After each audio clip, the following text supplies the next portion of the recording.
ஒரு கிராமத்துல ஹீரான்னு பேர் கொண்ட ஒரு மோசமான ஆளு இருந்தாரு. ஹீரா கிராமத்து தலைவரோட பையன். அவன் நாள் முழுக்க ராமு அப்புறம் ஷாமு கூட வெட்டித்தனமா பொழுத போக்கிக்கிட்டு இருந்தான். அந்த கிராமத்துல அந்த தலைவருக்குன்னு ஒரு பெரிய மரியாதை இருந்தது. அந்த காரணத்தினால கிராமத்துல யாருமே ஹீராவுக்கு எதிரா எதுவும் பேச மாட்டாங்க. ஒரு நாள் நடந்த விஷயம் என்னன்னா, ஹீரா ராமு அப்புறம் ஷாமு கூட கலாட்டா பண்ணிக்கிட்டு ஊர் சுத்திட்டு இருந்தான்.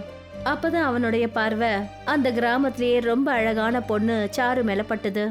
நான் உன்னை பார்க்க தான் வந்துட்டு இருந்தா சாரு. நீ எங்க போற? உன்கிட்ட எத்தனை தடவை சொல்லியிருக்கேன் ஹீரா, என்னோட வழியில குறுக்க வராதன்னு. அப்புறம் நானும் உன்கிட்ட எத்தனையோ தடவை சொல்லியிருக்கேன் சாரு. நான் உன்னோட வழியில ஒரு தடவை கிடையாது, 1000 தடவை குறுக்க வருவேன். ஏன்னா நான் உன்னை காதலிக்கிறேன் சாரு. ஆனா நான் ஒன்னும் உன்னை விரும்பல. அதனால எனக்கு ஒன்றும் பிரச்சனை இல்லை. நான் உன்னை காதலிச்சுட்டு தான் இருப்பேன். அது மட்டுமே எனக்கு போதுமே. கிராமத்துல இருக்கிற மத்த பொண்ணுங்க மாதிரி என்ன நினைச்சிடாத. உங்க அப்பா இந்த ஊர்லயே பெரிய மனுஷங்கிறதுனால தான் உன்னை எதுவும் பேசுறது இல்ல. ஆனா நான் மத்த பொண்ணுங்க மாதிரி இல்ல. உன்ன மாதிரி பொறுக்கித்தனமா நடந்துக்கிற ஆளை பார்த்து பயப்படுறதுக்கு. ரொம்ப ஓவரா போயிட்டு இருக்க சாரு. நான் உன்னை காதலிக்கிறேன்னா அதுக்கு ஒன்றும் இது அர்த்தம் கிடையாது. நீ என்னோட ஃப்ரெண்ட்ஸுங்க முன்னாடி என்னை அவமானப்படுத்தணும் அர்த்தம் கிடையாது.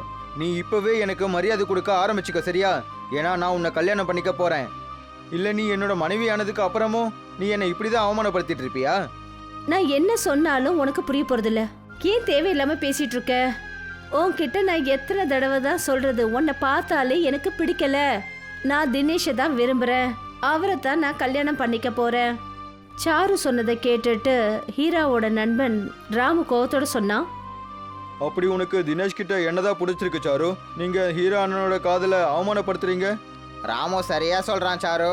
ஹீரோ அண்ணன் கிட்ட எல்லாமே இருக்கு, ஆனா அந்த தினேஷ் கிட்ட எதுவும் இல்லை. இப்போதைக்கு அவனுக்கு ஒரு வேலை கூட கிடையாது.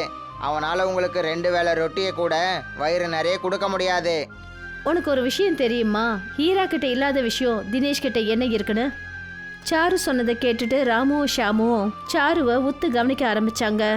சாரு ஹீராவை கிண்டல் பண்ற மாதிரி என்ன சொன்னான்னா, தினேஷ் கிட்ட ஹீரா மாதிரி காரு பங்களா வசதி இல்லாம இருக்கலாம், ஆனா அவர்கிட்ட சுயமரியாதை இருக்கு. அது ஹீரா கிட்ட கிடையாது. ஹீரா தன்னோட அப்பம் பணத்துல உட்காந்து விளையாடிட்டு இருக்கான். ஆனா தினேஷ் சுயமா வேலை செஞ்சு சம்பாதிக்கிறாரு. என்னோட அப்பா கிட்ட அவ்வளோ சொத்து இருக்கும்போது நான் வேலைக்கு போய் சம்பாதிக்க வேண்டிய என்ன அவசியம் இருக்கு? இதுதான் உனக்கும் தினேஷ்க்கும் உள்ள வித்தியாசம்.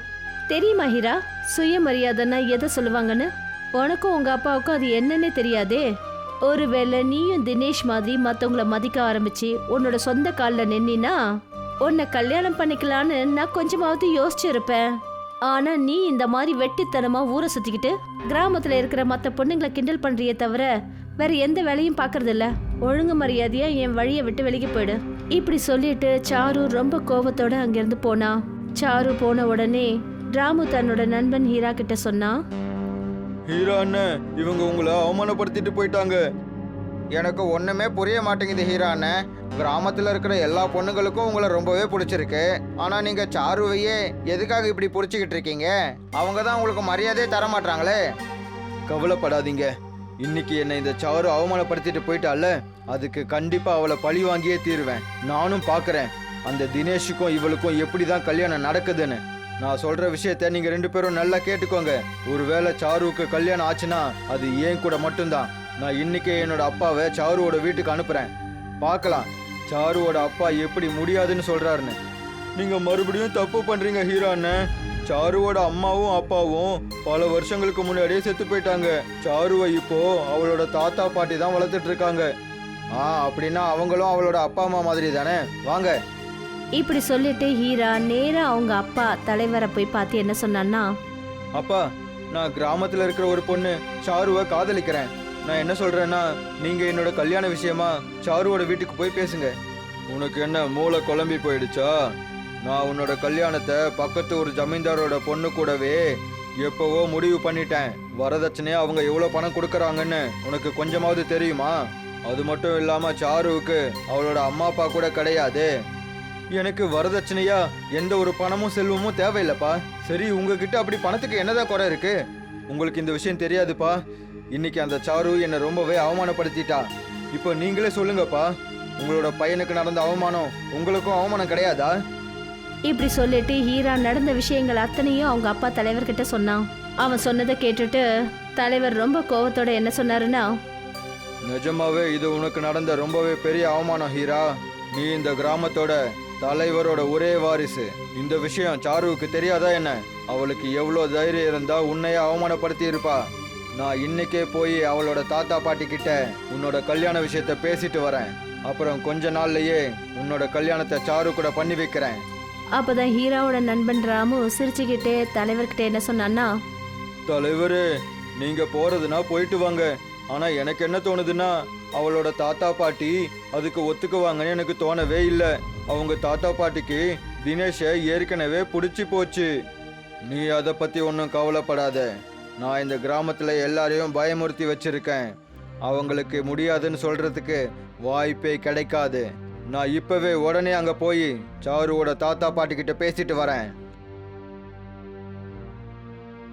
இப்படி சொல்லிட்டு அந்த தலைவர் சாருவோட வீட்டுக்கு போனாரு. சாருவோட தாத்தா வினய் பிரதாப் தலைவரை பார்த்ததுமே ரொம்பவே பயந்து போயிட்டாரு. என்னாச்சு தலைவரே? எல்லாம் நல்லபடியா தானே போகுது? இவ்வளோ காலங்காத்தால நீங்க என் வீட்டுக்கு வந்திருக்கீங்க. எல்லாமே ஒரு நல்ல விஷயமா தான் வினய். நான் சாருவோட கல்யாணத்தை என் பையன் கூட நடத்தணும்னு ஆசைப்படுறேன். என்னோட பையனுக்கு உன்னோட பேத்திய ரொம்பவே பிடிச்சிருக்குன்னு சொல்றான். உன்னை பொறுத்த வரைக்கும் இதை விட ஒரு நல்ல விஷயம் என்ன இருக்க முடியும்னு சொல்லு. சாரு என்னோட வீட்டு மருமகளாக போறா. தலைவர் சொன்னதை கேட்டதும் வினய்க்கு ஒரே யோசனையா போயிடுச்சு. என்ன யோசிச்சுட்டு இருக்க? இப்படி ஒரு சம்பந்தம் அடிக்கடி கிடைக்காது. நல்லா புரிஞ்சுக்கோ, குபேரனோட கஜானா உன் கிட்டவே வரப்போகுது. என்னோட பையனை மாதிரி உன்னோட பேத்திய யாராலையும் சந்தோஷமா பார்த்துக்கவே முடியாது. அதெல்லாம் சரிதான் தலைவரே.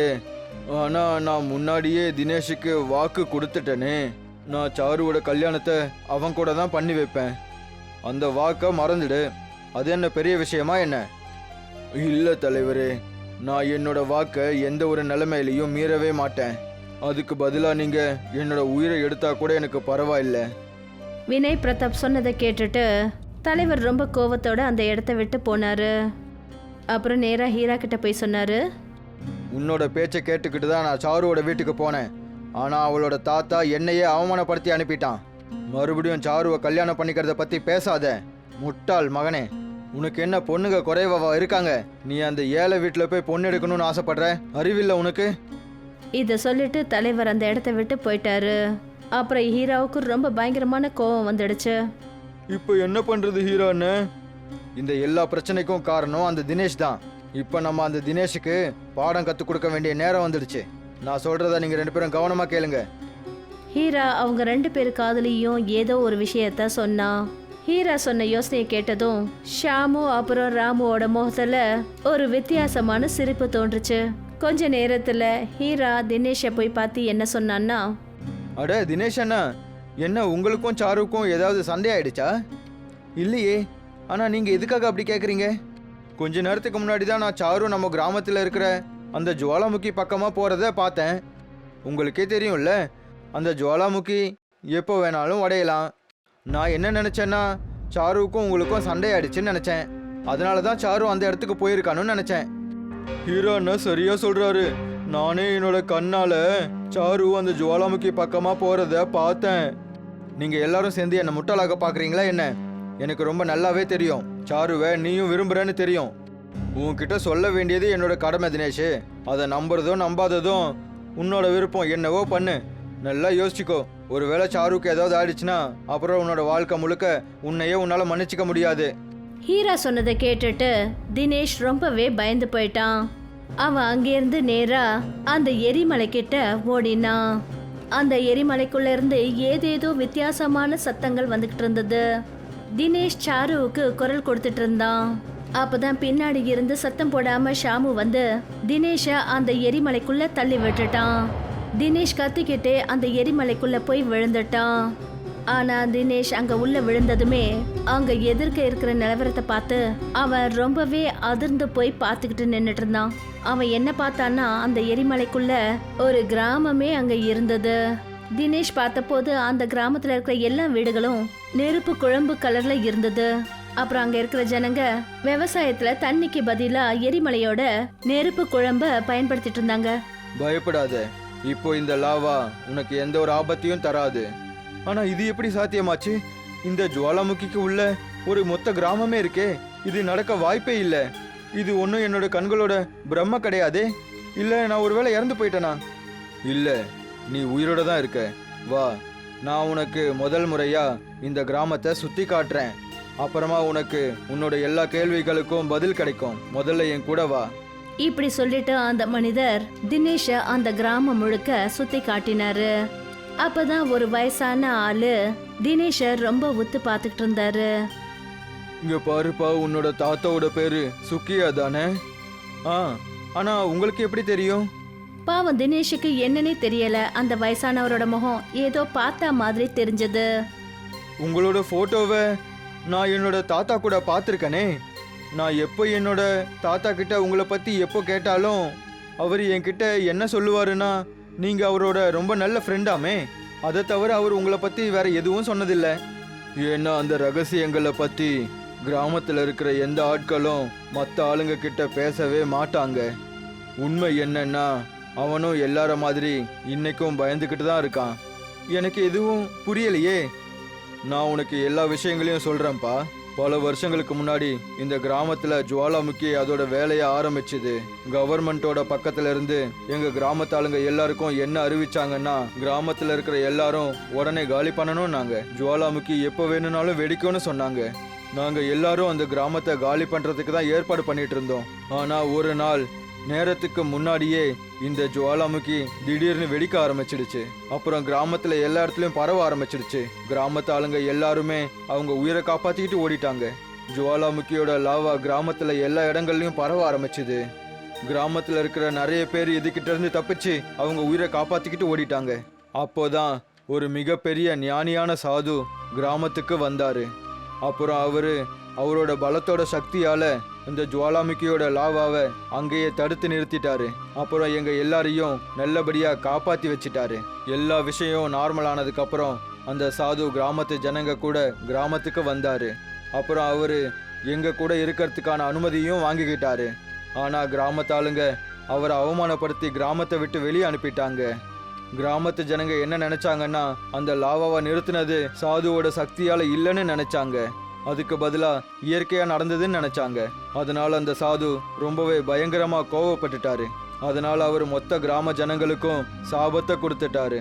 அந்த நேரத்துல அங்க எத்தனை கிராமத்து ஜனங்க இருந்தாங்களோ அவங்க எல்லாருமே ஜுவாலாமுக்கிக்கு உள்ள இருக்கணும்னு சாபம் கொடுத்தாரு.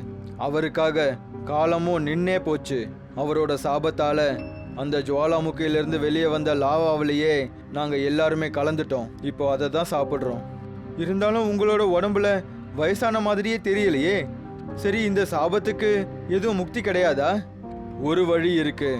சாது கோவப்பட்டு தான் எங்களுக்கு சாபம் கொடுத்தாரு. கோவத்துக்கு மருந்து பாசம் மட்டும்தான்.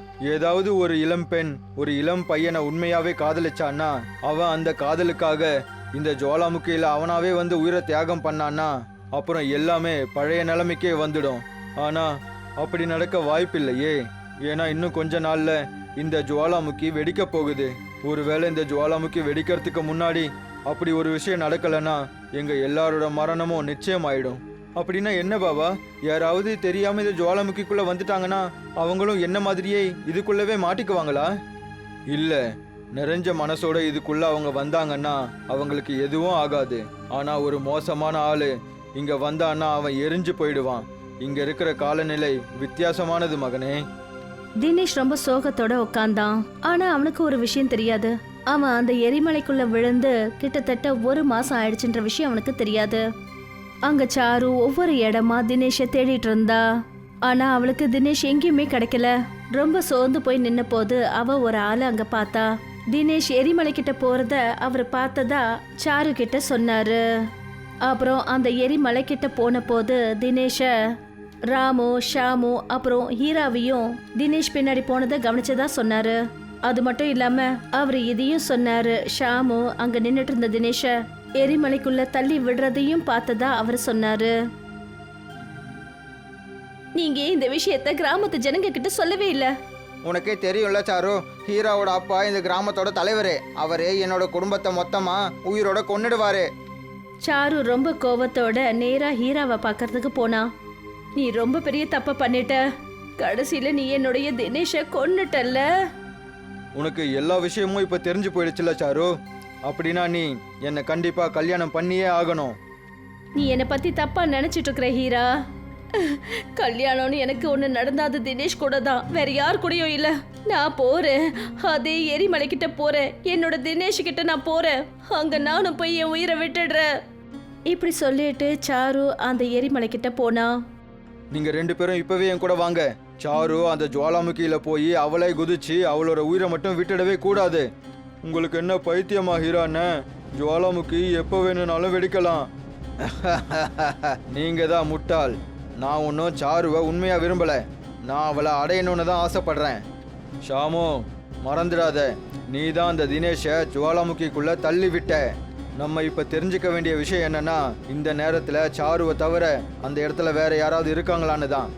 அவங்க 3 பேரும் அந்த எரிமலை கிட்ட போயிட்டாங்க.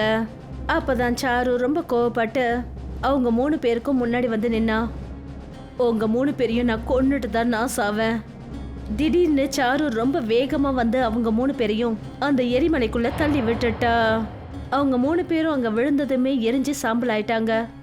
நானும் உன்கிட்டே வந்துடுறேன் தினேஷ். இப்படி சொல்லிட்டு சாரு அந்த எரிமலைக்குள்ள குதிச்சா. திடீர்னு ஒரு பெரிய வெடிச்சத்தம் கேட்டது. கிராமத்து ஜனங்க ஏன் தினேஷும் கூட அந்த எரிமலையை விட்டு வெளியே வந்துட்டாங்க. இதெல்லாம் என்னது தினேஷ்? இந்த அற்புதம் எப்படி நடந்தது? உன்னோட காதல் உண்மையானது சாரு. இன்னைக்கு உன்னோட உண்மையான காதலால தான் இவங்க எல்லாருமோ அப்புறம் நானும் உயிரோட வந்திருக்கேன். கிராமத்து ஜனங்க எல்லாரும் ரொம்ப சந்தோஷத்தோட வாழ்ந்தாங்க.